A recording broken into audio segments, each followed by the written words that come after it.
The third funding is, of course, a grant.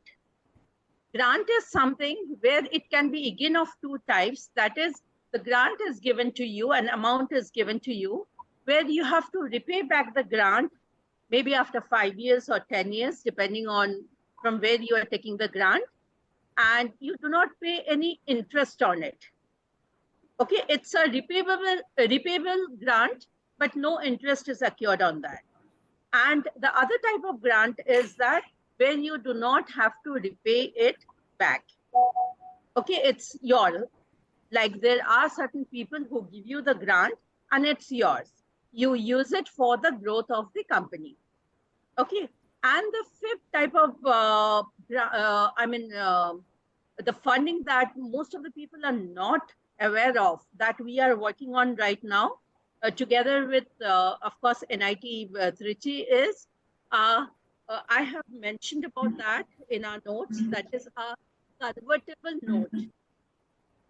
And this is something which all of you should keep in mind, because it's very important, especially as a startup, to be aware of convertible notes. The convertible notes are like, I'll make it very simple. Like right now, when I have started, we started our operations in August, actually the main operations in August 2023, from 15th of August. So right now, if you ask about the revenue of a company, the revenue of a company is very low. So if somebody comes for an equity, so when I give the equity, I give a high chunk of the company to the person who is going to give us 50 lakhs, 1 crore, 2 crores, 5 crores, depending on how much they are ready to give to a startup. But what you can say that we can go for a convertible note. It can be a convertible equity or a convertible debt. When it's a convertible equity, that means for the first maybe 5 years, you say that I'm going to pay our interest on the amount that you have given me. After 5 years, I'll take a decision. That timeline is totally mutual. After 5 years, we'll take a decision whether we want to go for an equity or not. And because what happens when you start, your revenue is very low. Your company valuation is very low. But after 5 years, when you get a few grants, you get a few loans and all, your company valuation goes up. And once your company valuation goes up, that is the time, if you give your equity, you give less equity and you get more amount of money. So there are a few good souls who are working on convertible notes too.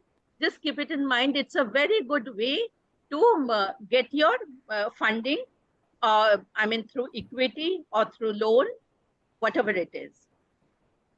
Now coming to the pitching part. First of all, you have to be very clear of one thing which I realized initially when we started as a proprietorship company, we were totally bootstrapped. And there we made initially we made a huge profit, then we made a huge loss because of COVID of nearly 4 crores.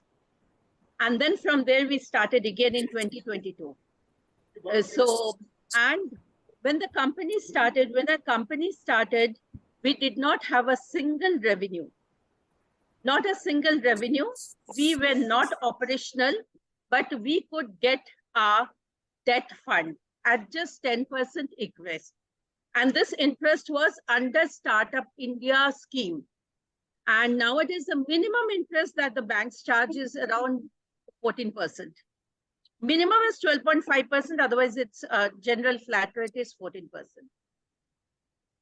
So getting a loan, or getting a funding, whether it's loan, whether it's equity, whether it's debt, where you have to be very careful is with your papers and with your pitching.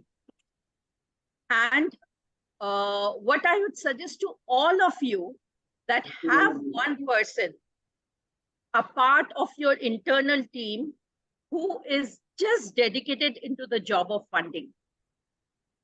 I myself, I just do the pitching part. Other than pitching, I don't make the business plan. I don't make the pitch. I don't make the first, I don't fill up the form and all. Because if I do that, then I won't be able to do the sales. And one thing all of us have to remember is that unless we get funding, we don't get valuation of your company. No matter how much of sale you are doing, unless you are funded, your company valuation does not go up. And if the company valuation does not go up, you don't attract good funding. It's like that. So it is possible to get funding, okay, even without starting your operations.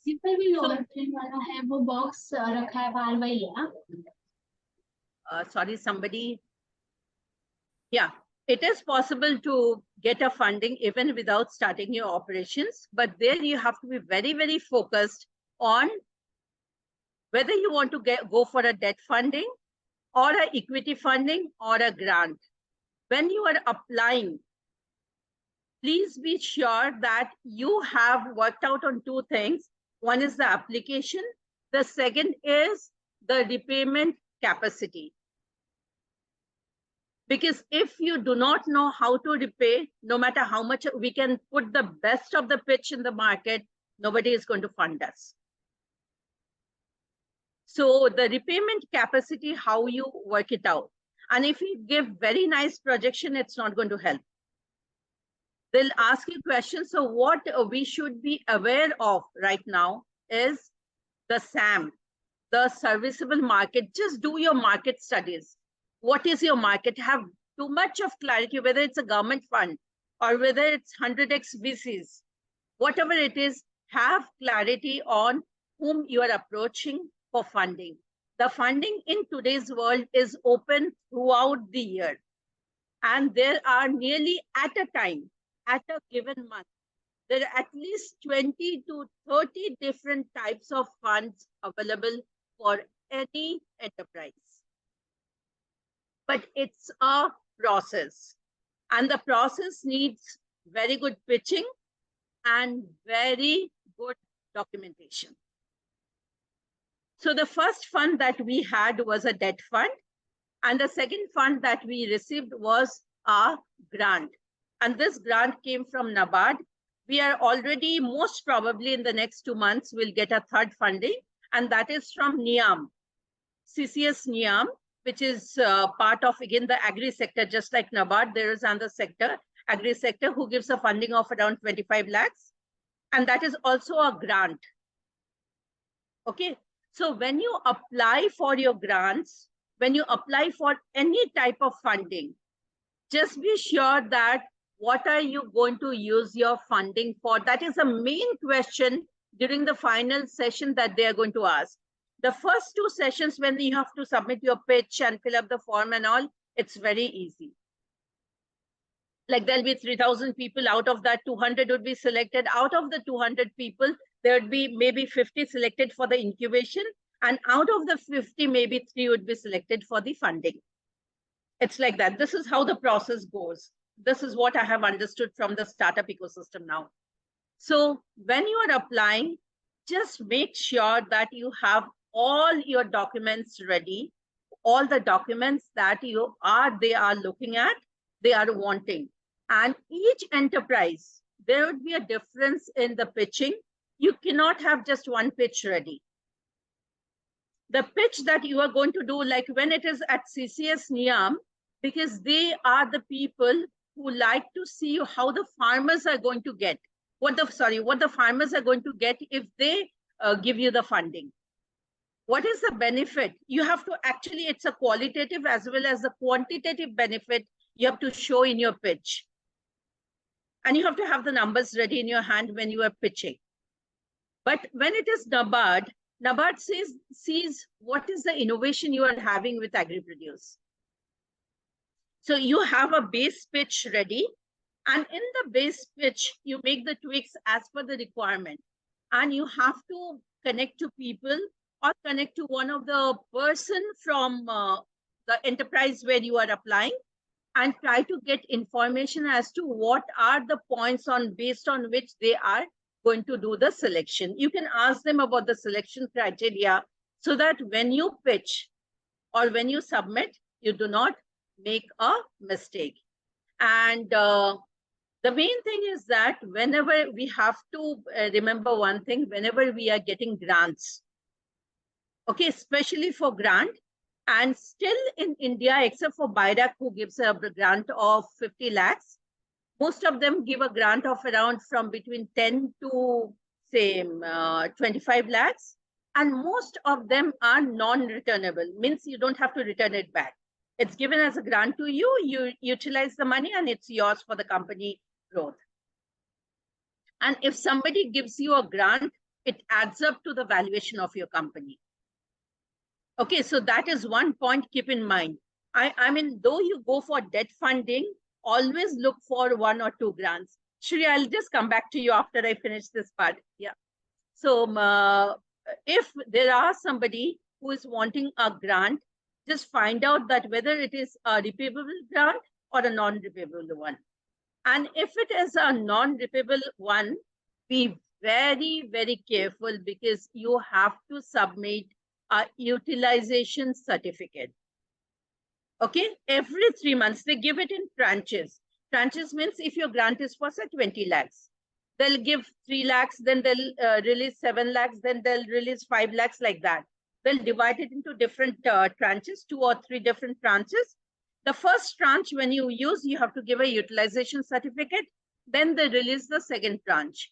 And in the first tranche, if they feel in the utilization certificate that you have not used the money properly and you are asking for the second tranche, trust me, they might ask back for the entire fund which has been given to you. So it's my sincere request, be very careful with your papers, documents. And I could win the funds, I mean the grant as well as the debt funding, just because of documentation. And a product which was, I mean, they tested it at European Union, they tested it at IIT Chennai, they did 3 to 4 phases of testing. And that is what they are going to do, because there are many innovations coming up. There's no dearth of innovation and there is no dearth of funding. But when you say as a MSME and when you say as a startup, there is a difference. A startup means the first 5 years, they're very important. When you get a loan, you don't have to pay the IT and all. There are many advantages when you are DPIT registered. But one challenge with DPIT registration is that if it's a proprietorship company, you don't get a DPIT registration. It has to be a private limited or LLP. Okay. If it's a proprietorship or partnership, then you have to go for the Udyog Aadhaar registration. Though there is a Udyog Aadhaar registration, but somehow the government, because the moment it's a private limited company, DPIT registered, all your details are on MCA website. Anybody who wants to fund you, they won't ask you anything. They'll just go to the MCA website, check out all your details. I mean, each and every funding detail would be uploaded on the MCA website. So that is one clarity we should have. Paperwork is very important. Pitching is important. And in the pitching, that one thing I would always request you all, that please see what is the market segmentation, and especially in that, it is serviceable market. And like if I say I'm into natural products, okay, the first question they are going to ask is, you are using natural products, from where are you getting your natural products? What is your base raw material? How do you ensure that your base raw material is absolutely natural? There are no chemicals on it. These questions. What is the biodiversity norm at that place? From where you are getting the material, whether you are allowed to use that material or not. If you want to export, like if I want to export Lakadong turmeric, which is GI tagged, they'll ask that it comes under bioprotection. So how much of Lakadong you are using on your product that it can be exported, and you are not giving some material which is, I mean, a resource which is not easily available, and you are going to export it. So be very thorough. And trust me, once you are thorough, getting our funding is just not a problem. Just not a problem.